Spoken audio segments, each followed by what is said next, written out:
ஓம் சாய்ராம். நல்லது நினைப்போம், நல்லது நடக்கும். 65வது நாள் பாராயணம்.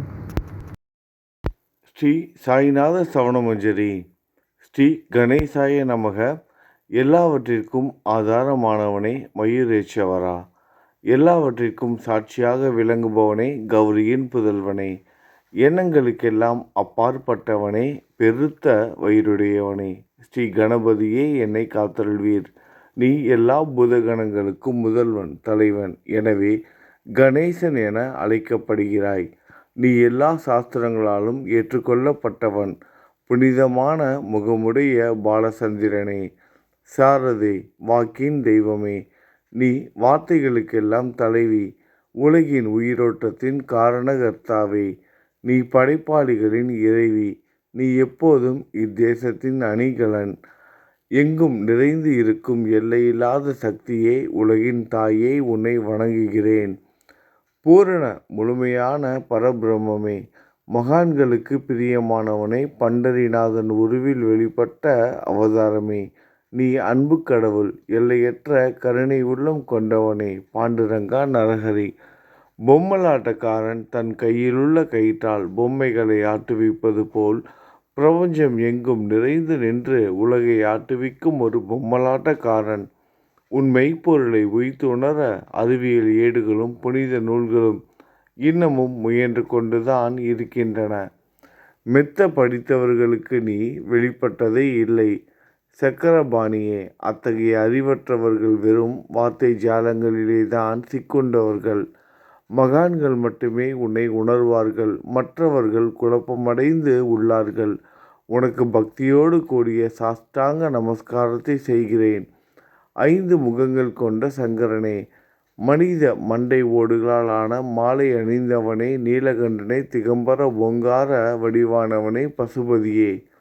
எல்லா நேரங்களிலும் எவருடைய உதடுகள் உன் பெயரை உச்சரிக்கிறதோ அவர்களது உலகியல் துன்பங்கள் உடனடியாக நீங்கிவிடும். ஜடா முடியை தரித்த சிவனே, உன் நாமத்தின் சக்தி அத்தகையது. உன் பாதங்களை வணங்கி நான் சாயி புகழை கூறும் இந்த துதியை எழுதுகிறேன். இந்த அருட்பணி முழுமையடைய எனக்கு அருள்வாயாக. நீலகண்டா, அழகால விஷமுண்ட சிவனே. இப்போது அத்திரி மகரிஷியின் புதல்வரான தத்தாத்திரேயரையும் குலதெய்வமான இந்திரனையும் துக்காராமையும் எல்லா ஞானிகளையும் பக்தர்களையும் பணிகிறேன். சாயிநாதா, உனக்கு வெற்றி கிட்டட்டும். பாவிகளை கடை தேற்றும் கருணை உள்ளவரே, உங்கள் பாதங்களில் என் தலையை வைத்து இருத்தி வேண்டுகிறேன். உன் பாதுகாப்பை எனக்கு அருள்வாய். நீ முழுமையான பரபிரம்மம், ஆனந்தத்தின் இருப்பிடம். நீயே விஷ்ணு. மனிதர்களுள் தலை சிறந்தவர். மன்மதனை எரித்த உமையொரு பாகனும் நீயே. நீ மனித உருவில் தோன்றிய இறைவன். அறிவு என்னும் ஆகாயத்து சூரியன். நீ கருணை கடல். நீ பிறவி பிணிக்கு ஒரு அருமருந்து. நீ ஏழைகளுக்கும் கீழ்த்தட்டு மக்களுக்கும் விரும்பியதை கொடுக்கும் சிந்தாமணிக்கல். நீ உன் பக்தர்களை பரிசுத்தப்படுத்தும் தெய்வம். உலக வாழ்க்கை என்னும் சம்சார கடலில் மூழ்குபவர்களை காப்பாற்றும் ஓடம். நீ அஞ்சுபவர்களின் புகலிடம். நீ இந்த பிரபஞ்சம் தோன்ற முதற் காரணமான பரிசுத்த பேரின்ப பேருணர்வு. நீ கருணையே உருவானவன். உனது பலவிதமான வெளிப்பாடுகளில் இந்த உலகமும் ஒன்று. நீ பிறப்பற்றவன். சாவும் உன்னை தொட முடிவது இல்லை. என் நீண்ட ஆழமான சிந்தனைக்கு பின் வெளிப்பட்ட கருத்தே இது. பிறப்பு இறப்பு என்பவை அஞ்ஞானத்தால் தோன்றும் வெளிப்பாடே. மகாராஜா, நீங்கள் இறப்பும் பிறப்பும் மற்ற சுதந்திர பறவை. தண்ணீர் நீரூற்றாக தோன்றினால் அதன் ஆதாரம் அங்கு இருப்பதாக அர்த்தமா? ஏற்கனவே அது அங்கு நிரம்பி இருந்தது. பூமியின் உள்ளே இருந்தது. ஊற்றாக வெளியே வந்தது, அவ்வளவுதான். மணற்படுகையில் நீர் ஊற்றாக வெளிப்பட்டதும் அது நீரோடை என்ற பெயர் பெற்றது. அதன் சரியான பெயர் ஊற்று. தண்ணீர் இல்லாவிட்டால் அது வெறும் மணற்படுகையே.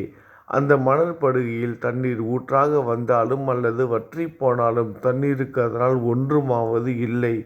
ஏனென்றால் தண்ணீர் அந்த மணற்படுகைக்கு எந்தவிதமான முக்கியத்துவமும் கொடுப்பது இல்லை. ஆனால் அறியாமையால் மணற்படுகையோ நீர் நிரம்பி இருந்தால் அது பெருமைப்பட்டு கொள்கிறது. ஆகையால் நீர் வற்றியவுடனே அது மிகவும் மனவருத்தம் அடைகிறது. இந்த மனித உடலும் ஒரு விதத்தில் அந்த மணற்படுகை போன்றதே. புனித பேரின்ப நிலையை அந்த நீரூற்றின் தூய தண்ணீருக்கு ஒப்பிடலாம். இம்மாதிரி எண்ணற்ற மணற்படுகைகளை இருந்தபோதிலும் அவற்றில் உள்ள நீர் மட்டும் மாறுபடுவதே இல்லை. கருணை உள்ளவரே, நான் உங்களை ஆதியும் அந்தமும் இல்லாதவன், பிறப்பற்றவர் எனக் கூறுவேன். அறியாமை என்னும் மலையை உடைக்க உதவும் இந்திரனின் கையில் இருக்கும் வஜ்ர ஆயுதம். இதுவரை இந்த பூமியில் எத்தனையோ எண்ணற்ற உயிரினங்கள் தோன்றியுள்ளன. இப்போதும் தோன்றிக் கொண்டுதான் இருக்கின்றன. வருங்காலத்தில் மேலும் எண்ணற்ற உருவங்கள் தோன்றத்தான் போகின்றன. அந்த ஒவ்வொரு தோற்றத்திற்கும் ஒரு தனி உருவமும் பெயரும் கிடைக்கும். இந்த உயிர்கள் ஒவ்வொன்றும் பெயராலும் தோற்றத்தாலும் மட்டுமே இவ்வுலகில் அடையாளம் காட்டப்படுகிறது. ஆகையால் அந்த சுத்த பேருணர்வு நிலையை நீ நான் என்று பிரித்து காட்டுவது சரியல்ல. ஏனென்றால் எது இரண்டாக தோன்ற முடியாதோ அதுவே உண்மையில் பரிசுத்த பேரின்ப பேருணர்வு சைதன்யம் எனப்படும். அது ஒன்றே அனைவரின் உள்ளும் ஆத்மா என்ற பெயரில் உள்ளது. மேலும் உண்மையை சொல்வதானால் அந்த ஒரே ஒரு சுத்த பேரின்ப பெருணர்வு நிலைதான் உலகம் முழுவதும் வியாபித்து இருக்கிறது. அப்படி இருக்கையில் நீ நான் என்ற வேற்றுமைகள் எவ்வாறு இருக்க முடியும்? நீருண்ட மேகத்தில் உள்ள நீரின் தன்மை உலகெங்கிலும் ஒன்றே. ஆனால் அது பூமியை அடைந்தது வெவ்வேறு தோற்றங்களை ஏற்கின்றன. நதி, ஏரி, ஊற்று.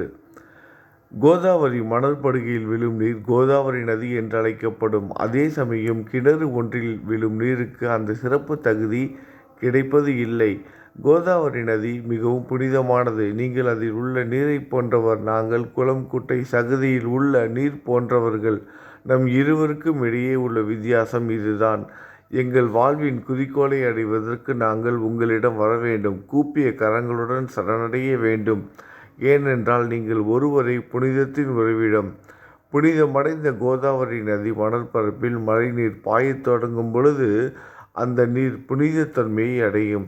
அதை வெறும் தண்ணீராக மட்டும் கருதினால் அந்த தண்ணீர் தான் எல்லா இடங்களிலும் இருக்கிறதே. கோதாவரி நதி தீரம் முழுவதும் புனிதமாக கருதப்பட்டது. பூமியின் அந்த மணற்பகுதி அதன் புனிதத்தன்மையை நிர்ணயம் செய்கிறது. நீருண்ட மேகத்தின் என்று கீழே விழுந்த நீரின் புனிதத்தன்மையை எந்த பூமியின் பகுதி மாற்றவில்லையோ அந்த பகுதியை சாஸ்திரம் அறிந்தவர்கள் கோதாவரி என்று கூறுகிறார்கள். மற்ற பகுதிகளில் விழுந்த நீர் அந்த பகுதியில் உள்ள மண்ணின் குணத்தை ஏற்றுக்கொண்டது, புனிதத்தன்மையை இழந்தது. மேகத்தில் இருந்த பொழுது பரிசுத்தமாக இருந்த நீர் அசுத்தமாகவும் கசப்பாகவும் உப்பாகவும் மாறிவிட்டது. 6 வித உட்பகைகளை அகற்றி காமம், கோபம், பேராசை, வெறுப்பு, அகங்காரம், பொறாமை புனித உடலெடுத்து வந்த குருதேவா தங்களை புனித மகான் என்று அழைப்பதை சால பொருந்தும். ஆகவே நீங்களே புனித கோதாவரி.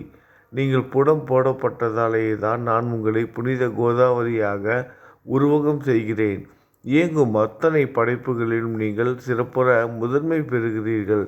பிரம்மா உயிர்களை படைக்க ஆரம்பித்ததிலிருந்தே உலகம் தோன்றியது முதல் கோதாவரி நதி இருக்கிறது. நீர் நிறைந்து பாயும் அந்த நதியில் இன்று வரை தண்ணீர் வற்றியதே இல்லை. ராவணனின் எதிரியான ராமர் கோதாவரி நதியின் கரைக்கு வந்தபோது ஓடிக்கொண்டிருந்த தண்ணீர் இன்று வரை அதே இடத்தில் எப்படி இருக்க முடியும் என்று சற்றே யோசித்து பாருங்கள். கோதாவரி நதியின் மணற்படுகை மட்டும் அதேதான். தண்ணீர் கடலை சென்றடைந்து விட்டது. ஆனால் அந்த கோதாவரி நீர்ப்படுகையுடன் புனிதத்தன்மை மட்டும் என்றுமே மாறாமல் இன்று வரை அப்படியே உள்ளது.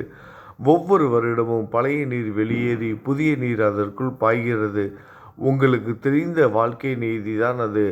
ஒரு நூற்றாண்டை ஒரு ஆண்டாக கணக்கிட்டால் அந்த நூற்றாண்டில் தோன்றிய முனிவர்கள் பாயும் நீரை போன்றவர்கள். அவர்களின் மிகப்பெரிய மகான்கள் அந்த நீரின் தோன்றும் அலைகள் போன்றவர்கள். இந்த புனித கோதாவரி நதியில் முந்தைய நூற்றாண்டுகளில் சனாதர், சனதர், சனந்தனர் போன்ற மகான்கள் வெள்ளமாக தோன்றினார்கள். பிறகு நாரதர், தும்ரு, துருவன், பிரகலாதன், மகாபலி சக்கரவர்த்தி, சபரி, அங்கதன், வாயுகுமாரனான அனுமான், விதுரர், கோபர்களும் கோபியர்களும் வெள்ளமாக தோன்றினர்.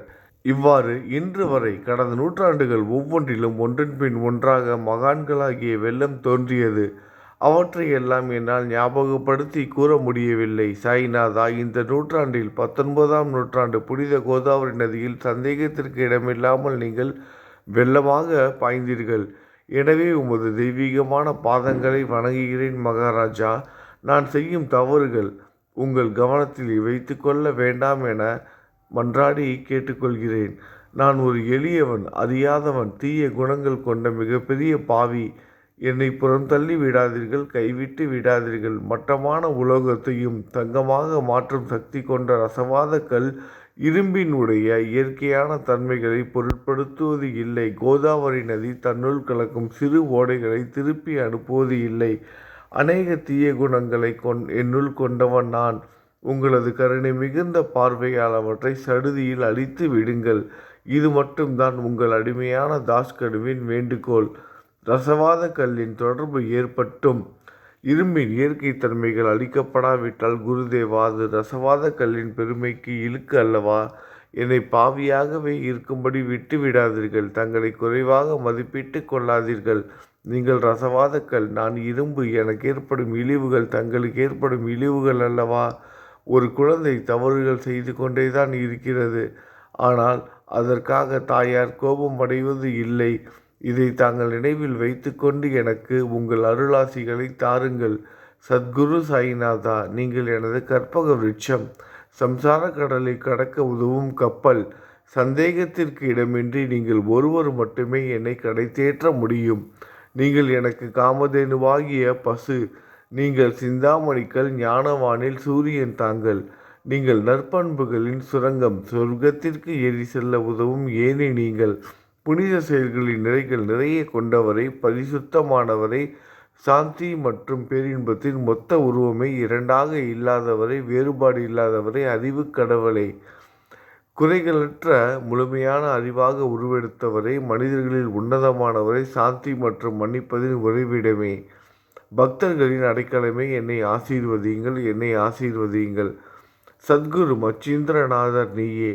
சிவன் நெற்றிக்கண்ணை திறந்தவுடன் அந்த அக்னியில் தோன்றிய மகாத்மா ஜாலந்தரும் நீயே. நீங்கள் மகாராஷ்டிராவில் தோன்றி பக்தி மார்க்கத்தை பரப்பிய ஞானிகள் நிவர்த்திநாதர், ஞானேஸ்வரர், கபீர்தாசர், ஷேக் முகமது ஏகநாதர். நீங்கள் போதவா தத்தகுருவின் குரு நீங்களே. பண்டரிநாதரின் அடியவர் சாவதா மாலி. நீங்கள் உண்மையில் ஆஞ்சநேயரின் மறு அவதாரம் ராமதாசர். நீங்கள் மகாராஷ்டிர ஞானி பாண்டுரங்கன் மீது அபகங்கள் என்னும் கீர்த்தனை நிறைய இயற்றிய துகாராம். சாயிநாதா, நீங்கள் முஸ்லீம் ஞானி ராமபக்தர் ஷகாராம். நீங்கள் தத்தாத்திரேயரின் மறு அவதாரம் மாணிக் பிரபு. உங்களது இன்றைய அவதார தோற்றம் மற்றும் உங்களுடைய எண்ணற்ற தன்மைகளை புரிந்து கொள்ள உண்மையில் கடினமாக இருக்கிறது. உங்களது ஜாதி குலம் பற்றிய எதையும் நீங்கள் எவருக்கும் வெளிப்படுத்தியது இல்லை. சிலர் உங்களை முஸ்லீம் என்கிறார்கள், சிலர் உங்களை பிராமணர் என்கிறார்கள். கிருஷ்ணரை போன்று எண்ணற்ற தெய்வீக லீலைகளை செய்வதெல்லாம் உங்களுக்கு ஒரு விளையாட்டு. ஸ்ரீ கிருஷ்ண பரமாத்மாவை பார்த்து உய்த்துணர்ந்த பல்வேறு மக்கள் பலவிதமான பெயர்களிட்டு அவரை அழைத்தனர். சிலர் அவரை எதுகுலத்தின் அணிகலன் என்றனர், சிலர் அவரை மாடுகள் மேய்க்கும் இடையன் என்றனர். யசோதை அவரை பச்சிளம் குழந்தை என்றால், கிருஷ்ணனின் மாமனாகி கம்சன் அவரை மகா காலன், உயிரை குடிக்கும் யமன் என்றான். அர்ஜுனன் அவரை எங்கும் நீக்கமர நிறைந்துள்ளவர் என்றான். அவ்வாறே குருநாதா, ஒவ்வொரு மனிதனின் மனநிலைக்கு ஏற்ப, அவரவர் எண்ணங்களுக்கு ஏற்ப உங்களுக்கு பெயர்களை சூட்டினார்கள். மசூதி நீங்கள் வாழும் இருப்பிடம். உங்கள் காதுகள் குத்தப்படவில்லை. இந்து மத வழக்கப்படி காதுகள் குத்தப்பட வேண்டும். பாத்தியா ஓதுவதை பார்த்து நீங்கள் முஸ்லீம் என்று கூறுவது பொருத்தமானதே. கருணாமூர்த்தியே, அதேபோல் நீங்கள் அக்னியை வழிபடுவதை பார்த்து நீங்கள் ஒரு இந்து என்று முடிவு செய்யப்பட்டது. இந்த வெளிப்புற வித்தியாசங்களை வீண் விவாதம் செய்யும் எண்ணம் கொண்டவர்களை விரும்புவார்கள். உண்மையான ஞானத்தில் ஆர்வம் கொண்டவர்கள் இந்த வெளிப்புற வேறுபாடுகளுக்கு முக்கியத்துவம் தரமாட்டார்கள். நீங்கள் பிரம்மத்தின் நிலையில் இருக்கிறீர்கள். ஜாதி குலம் போன்றவை உங்களுக்கு முக்கியமில்லை. நீங்கள் எல்லோருக்கும் மேலான உயர்ந்த குருவாகவும் இந்த பிரபஞ்சத்தை படைத்தவராகவும் இருக்கிறீர்கள். முஸ்லிம் இந்துக்களுக்கு இடையே பகைமையுணர்வு ஏற்பட்டதால் அவர்களுக்கிடையே இணக்கமான உறவையும் ஒற்றுமையையும் ஏற்படுத்துவதற்காகவே நீங்கள் மசூதியில் அமர்ந்து அக்னி வழிபாட்டை நடத்தி உங்கள் லீலைகளை பக்தர்களுக்கு காட்டினீர்கள். நீங்கள் ஜாதி மதங்களுக்கு அப்பாற்பட்டவர். நீங்கள் பிரம்மமே. உண்மையில் அதுவே நீங்கள்தான். நீங்கள் உண்மையில் எண்ணங்களுக்கும் அப்பாற்பட்டவர். உங்களை பற்றிய வாத பிரதிவாதங்கள், ஊகங்கள், ஆதாரம் இல்லாத கருத்துக்கள் நடமாடும் இடத்தில் என் வார்த்தைகளுக்கு முக்கியத்துவம் எப்படி கிடைக்கும்? ஆனால் உங்களை பார்க்கும் பொழுது என்னால் மௌனமாக இருக்க முடியவில்லை. வார்த்தைகளால் போற்றுதலே உலக வழக்கில் உள்ள ஒரே வழக்கம். ஆகையினால் உங்கள் அருளாசியுடன் வார்த்தைகளால் எப்படி எல்லாம் போற்ற முடியுமோ அவ்வண்ணமே போற்றி புகழ்கிறேன். கடவுளின் நிலையை விட மகான்களின் நிலை வேறுபட்டும் மிக உயர்ந்ததாகவும் இருக்கும். மகான்களின் அருகில் நான், எனது போன்ற எண்ணங்களுக்கு இடமே இல்லை. கடவுளை வெறுத்ததால் இரணியகசிபுவும் ராவணனும் கொல்லப்பட்டனர். மகான்கள் கைகளால் இத்தகைய துர்சம்பவங்கள் ஏற்படுவதே இல்லை. அரசன் கோபிசந்தர் முனிவர் ஜாலந்தரை சாண குவியலுக்குள் புதைத்தான். ஆனால் அந்த நிலையிலும் அரசரின் அந்த செயலுக்காக அந்த முனிவர் வருத்தப்படவே இல்லை. அரசனின் அந்த செயலுக்கு நேர்மாறாக அந்த அரசனை சம்சார சுழலிலிருந்து விடுவித்து அவனை முக்தியடைய செய்தார். மகான்களின் சக்தி இப்படிப்பட்டதே. அவற்றை விவரித்து கூற முடியாது. மகான்கள் சூரியனை போன்றவர்கள். அவர்கள் கருணை ஒளிவிட்டு பிரகாசிக்கக்கூடியது. மகான்கள் சந்திரனைப் போல் இதயத்திற்கு ஆறுதல் கொடுப்பவர்கள். சந்திரனின் மேன்மையான ஒளிக்கதிர்கள் போல் அவர்களது அருள் ஒளி வீசும். மகான்கள் இதமளிக்கும் கஸ்தூரி போன்றவர்கள். அவர்கள் அருள் அதன் நறுமணம் போன்றது. மகான்கள் சாறு நிரம்பிய கரும்பு போன்றவர்கள். அவர்களின் அருள் அந்த கரும்பு சாற்றினைப் போல் இனிப்பானது. நிச்சயமாக மகான்கள் நல்லவர்களிடமும் தீயவர்களிடமும் ஒரே விதமாக நடந்து கொள்கின்றனர். இதற்கும் மேலாக பாவிகளிடம் அவர்கள் காட்டும் அன்பு அளவிட முடியாதது. கோதாவரி நதியில் அழுக்கடைந்த துணிகளே சுத்தம் செய்யப்பட வேண்டி வருகின்றன. சுத்தமான துணிகள் கோதாவரி நதியில் நின்று வெகு தூரத்தில் பெட்டியிலேயே தங்கிவிடுகின்றன. பெட்டியில் வைக்கப்பட்டிருந்த அந்த துணியும் ஒருமுறை கோதாவரி மணற்படுக்கைக்கு நன்றாக துவைப்பதற்காக வந்ததுதான். இந்த உவமையில் பெட்டிதான் வைகுண்டம், நீங்களே கோதாவரி. கோதாவரி நதிக்கரையே நம்பிக்கை. எல்லா உயிரினங்களும் துணிகள். 6 விதமான மன விகாரங்களே அவற்றை பற்றியுள்ள அழுக்கு. அவை காமம், கோபம், கஞ்சத்தனம், மதம், பொறாமை, மோகம் என்பவையே. தங்கள் பாதார விந்தங்களை வணங்குவதே கோதாவரியில் செய்யப்படும் புனித குளியல். எல்லா பாவங்களையும் மன அழுக்குகள் போக்கி சமத்திரயங்களை சுத்தப்படுத்தும். சம்சார வாழ்க்கையில் உழலும் மக்களாகிய நாங்கள் மேலும் மேலும் பாவம் செய்கிறவர்களாக இருக்கிறோம். எனவே மகான்களின் தரிசனம் பெறுவதற்கு நாங்கள் தகுதியுடையவர்கள் ஆகிறோம். கோதாவரி நதியில் தண்ணீர் நிரம்பியுள்ளது. படித்துறையில் துவைப்பதற்காக துணிகள் வருகின்றன. அவை துவைக்கப்பட்டு சுத்தப்படுத்தப்படாவிட்டால் கோதாவரி நதிக்கல்லவா இழுக்கை தேடித்தரும். நீங்கள் அடர்ந்த இலைகளுடன் கூடிய நிழலையும் குளிர்ச்சியையும் தரும் மரம். உண்மையில் நாங்கள் வழிப்போக்கர்கள். எங்களை 3 வித துக்கங்கள், இயற்கை இடர்பாடுகளால் வரும் துன்பங்கள், நமது உடலுக்கு வரும் நோய் நொடிகள், அஞ்ஞானத்தால் நிரம்பிவிடும் பாவ மூட்டை எனப்படும் வெயில் சுட்டரிக்கின்றன. கருணாமூர்த்தியே, அந்த சுட்டரிக்கும் 3 வித தாபங்களின் வெப்பத்திலிருந்து எங்களை காப்பாற்றும். குருராயா, தங்கள் அன்பு மிகுந்த கருணை என்னும் குளிர் நிழல் இந்த சம்சாரம் என்னும் வாழ்க்கை கடலை கடக்க உதவும் தன்மை கொண்டது. மரத்தின் அடியில் அமர்ந்தும் ஒருவன் சூரியனின் சுட்டரிக்கும் வெப்பத்தை உணர்ந்தால் அந்த மரத்தை நிழல் தரும் மரம் என்று கூற முடியுமா? பாருங்கள், உங்கள் அருளின்றி இந்த உலகில் நல்லது என்பது ஏற்படுவது இல்லை. எனவே தர்மத்தை நிலைநிறுத்துவதற்காக சேஷசாயி அர்ஜுனனுக்கு நண்பனாக, வழிகாட்டியாக மற்றும் ஆன்மீகவாதியாக மாறினார். சுக்கிரீவனின் அன்பினாலே விபீடனன் அரசன் ராமனின் நட்பை பெற்றான். ஸ்ரீ ஹரியும் மகான்கள் மூலமாகத்தான் பெருமை பெற்றார். பிரம்மம் உருவமற்றது. எனவேதான் வேதங்களால் அதை வர்ணிக்க முடியவில்லை. பூமியில் அதை மனித உருவில் தோன்ற வைத்து மகான்கள் அதன் உருவமற்ற தன்மையை மாற்றினர். தாமாஜி என்ற பக்தருக்காக பாண்டுரங்கனை ஒரு தாழ்த்தப்பட்ட குலத்தில் பிறக்க வைத்தார். சோகமேளா என்ற பக்தருக்காக உலகின் தெய்வமாகிய இறைவனை இறந்த எருமைகளின் உயிரற்ற உடல்களை எடுக்க வைத்தார். மகான்களின் பெருமையை உணர்ந்த இறைவன் தண்ணீர் சுமந்து உழைத்தார். உண்மையில் மகான்கள் எல்லாவற்றையும் தாங்கும் சக்தியும் சச்சிதானந்த பிரபுவுமாகிய இறைவனின் எஜமானர்களே. இதற்கு மேலும் சொல்வதற்கு ஏதும் இல்லை. நீங்களே என் தாயும் தந்தையும் ஷீரடி கிராமத்தில் வசிக்கும் சத்குரு சாயிநாதா. பாபா, உங்கள் லீலைகளை எவர் ஒருவராலும் உண்மையிலேயே புரிந்து கொள்ள முடியாது என்கிற போது சாதாரண மனிதனாகிய நான் எவ்வாறு அவற்றை விளக்க முடியும் கூறுங்கள். எல்லா உயிரினங்களையும் காப்பாற்ற நீங்கள் ஷீரடிக்கு வந்திருக்கிறீர்கள். மண் அகல் விளக்குகளில் வெறும் தண்ணீரை ஊற்றி அவற்றை எரிய வைத்தீர்கள். மிக குறுகிய மரப்பலகையை தொங்கும் மூஞ்சல் படுக்கையாக்கி உங்கள் யோக சக்தியை உங்கள் பக்தர்களுக்கு காட்டினீர்கள். அநேக பெண்களின் மலட்டுத்தன்மையை முழுவதுமாக நீக்கினீர்கள். உதியின் மூலம் அநேக பேரின் வியாதிகளை குணமடைய செய்தீர்கள். இவ்வுலகம் சம்பந்தமான துன்பங்களை நீக்குவது உங்களுக்கு ஒரு பொருட்டே அல்ல. யானை ஒன்று எறும்பை சுமையாக கருதுமா? குருராயா, இப்பொழுது இந்த எளியவன் பால் கருணை காட்டுங்கள். உங்கள் பாதங்களில் சரணடைந்து விட்டேன். என்னை திருப்பி அனுப்பி புறம் தள்ளி விடாதீர்கள். மகாராஜ், நீங்கள் அரசர்களுக்கெல்லாம் அரசன். நீங்கள் குபேரனை விட செல்வம் அடைந்தவர். நிச்சயமாக தண்ணீரற்ற வைத்தியர். உங்களை விட மேலானவர் எவரும் இல்லை. மற்ற கடவுள்களை வணங்குவதற்கு தனித்தனியாக பூஜை பொருட்களும் வழிபாட்டு முறைகளும் உள்ளன. ஆனால் உங்களை வணங்குவதற்கு தகுதியான பொருட்களே இந்த உலகில் இல்லை. சூரியனின் ராஜ்யத்தில் தீபாவளி பண்டிகையை கொண்டாடுவது என்றால் எவ்விதமான பொருட்களை கொண்டு அதை கொண்டாடுவோம்? சமுத்திரத்தின் தாகத்தை தணிக்க பூமியில் போதுமான தண்ணீர் கிடைக்காது. நெருப்பை சூடாக்குவதற்கு எங்கிருந்து அக்னியை கொண்டு வருவது? ஸ்ரீ சமர்த்த குருராயா, பூஜை செய்ய உதவும் பொருட்கள் யாவற்றிலும் இருப்பது உன் ஆத்மாவே. ஆரம்பம் முதலே அவை உன் ஒரு பகுதியே. மேலே கூறப்பட்டவையெல்லாம் தத்துவார்த்த ரீதியில் கூறப்பட்டவையே. எனக்கு ஏற்பட்ட அடிப்படையில் கூறப்பட்டவை அல்ல. அனுபவங்கள் இன்றி கூறப்படும் வார்த்தை ஜாலங்கள் வீணே. சம்பிரதாய சடங்குகளின்படி உங்களுக்கு பூஜை செய்ய வேண்டுமென்றால் அதனை செய்வதற்கு தேவையான பூஜை சாமான்கள் என்னிடத்தில் இல்லை. என் குருநாதா, கருணை உடையவரை, அடிக்கடி என் கற்பனை திறனின் அடிப்படையில் உங்களுக்கு நான் வழிபாடு செய்கிறேன். அந்த வழிபாட்டை இந்த அடிமையிடமிருந்து ஏற்றுக்கொள்ளுங்கள். இப்போது என் அன்பு கண்ணீரால் உங்கள் கால்களை கழுவுகிறேன்.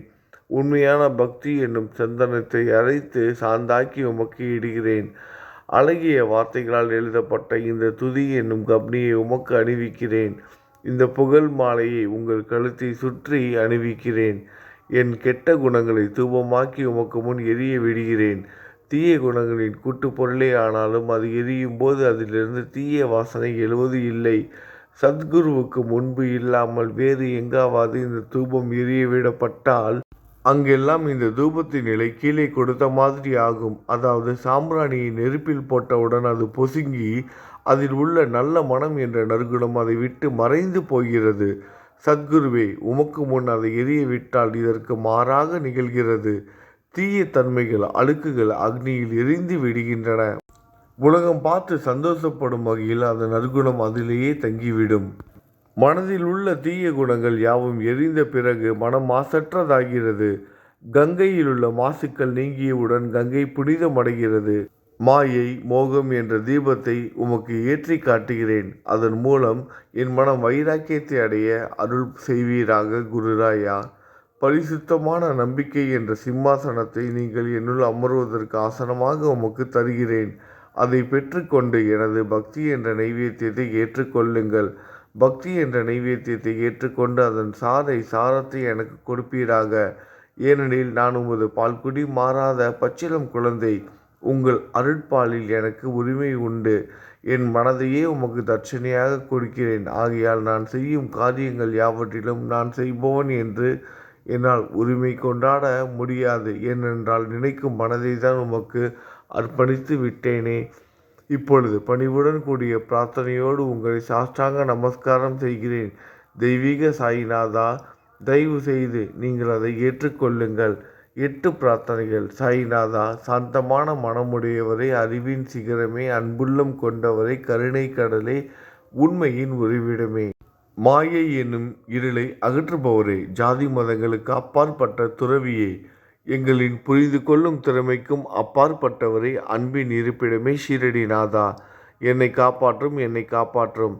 ஞான சூரியனே, ஞானத்தை அளிப்பவரே, எல்லாவித நல்ல செயல்களையும் செய்பவரே, பக்தர்களின் மனங்களில் ஒளிரும் பரமஹம்சரே, தங்களை சரணடைந்தவர்களை காப்பவரே, படைக்கும் தொழில் புரியும் பிரம்மாவே நீங்கள், காக்கும் கடவுள் விஷ்ணுவே நீங்கள், 3 உலகங்களையும் கடைசி லயமடைய செய்யும் ருத்திரனும் சிவனும் நீங்களே.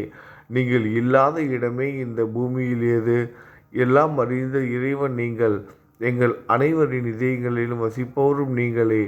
எனது எல்லா குற்றங்களையும் மன்னிக்க வேண்டும் என வேண்டி கேட்டுக்கொள்கிறேன். அலை அலைகளாக வரும் சந்தேகங்களையும் மன மயக்கங்களையும் போக்குவீராகுக. நீங்கள் பசு, நான் புதிதாக பிறந்த இளம் கன்று. நீங்கள் சந்திரன், நான் சந்திர காந்தக்கல். தங்கள் பாதங்கள் கங்கை நதி புண்ணியத்தை தருவதால் பணிவுடன் இந்த அடிமை உங்களுக்கு தலை வணங்குகிறேன்.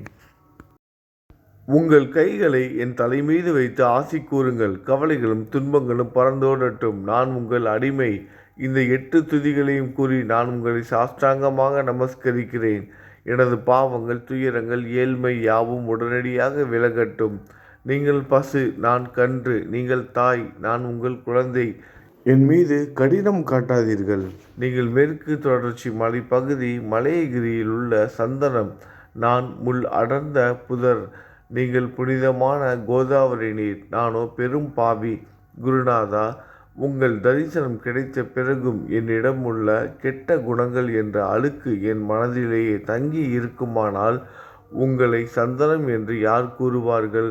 கஸ்தூரியின் அருகாமையில் உள்ள மண்ணும் உயர்வாக போற்றப்படுகிறது. மலரின் தொடர்பினால் தானே அதன் நாரும் தலையில் உயர்ந்த இடத்தை பிடிக்கிறது.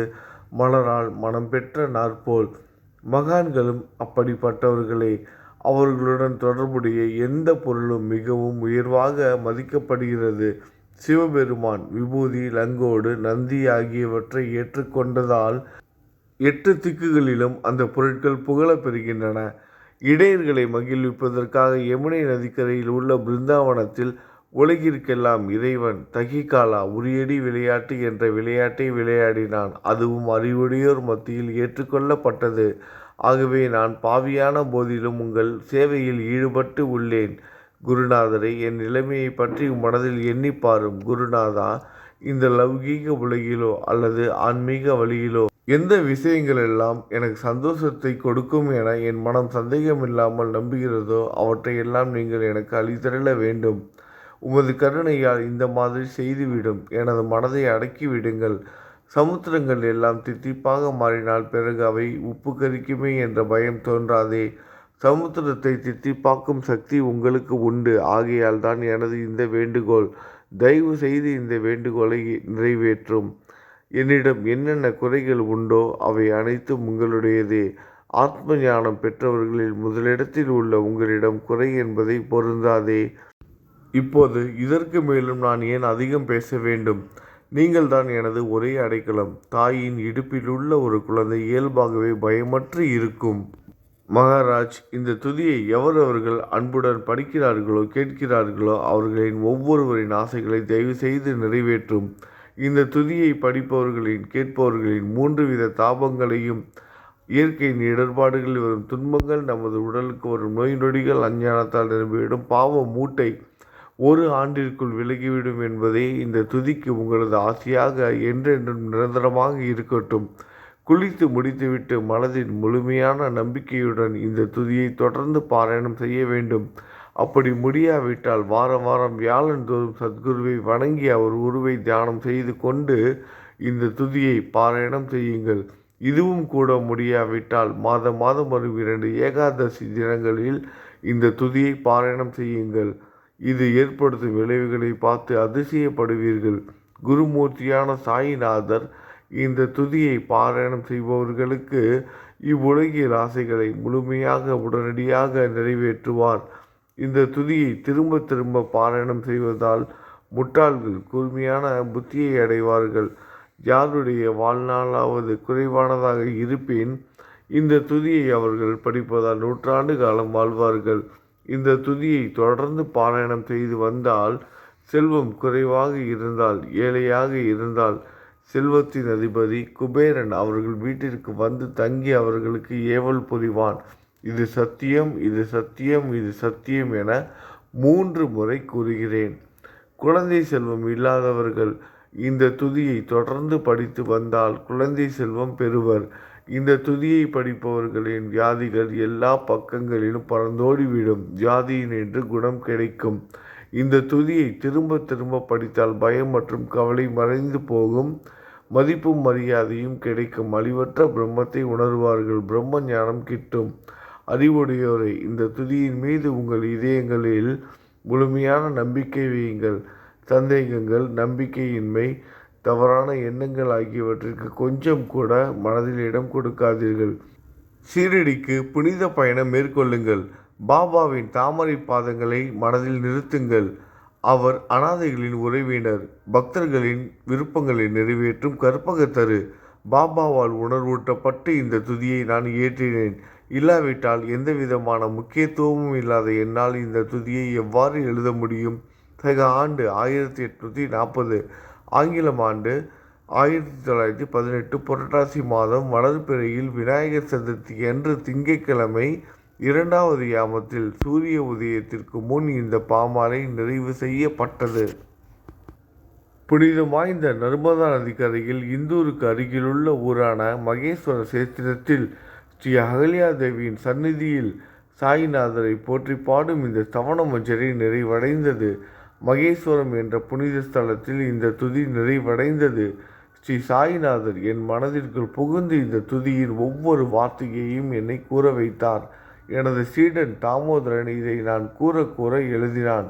தாஸ்கனுவாகிய நான் எல்லா ஞானிகள் மற்றும் துறவிகளின் வேலையால் எங்கும் மங்களம் பொங்கட்டும். ஸ்ரீ சாயிநாதரை போற்றி பணிவுடன் எழுதப்பட்ட இந்த ஸ்ரீ சாயிநாத ஸ்தவனமஞ்சரி என்ற துதி பாராயணம் செய்பவர்கள் சம்சார கடலை கடக்க உதவட்டும். இது ஸ்ரீ பாண்டுரங்கனுக்கு தாஸ்கனுவின் நம்பிக்கை மற்றும் பணிவோடும் கூடிய பிரார்த்தனை. ஓம் சாய்ராம். நல்லது நினைப்போம், நல்லதே நடக்கும். ஓம் சாய்ராம்.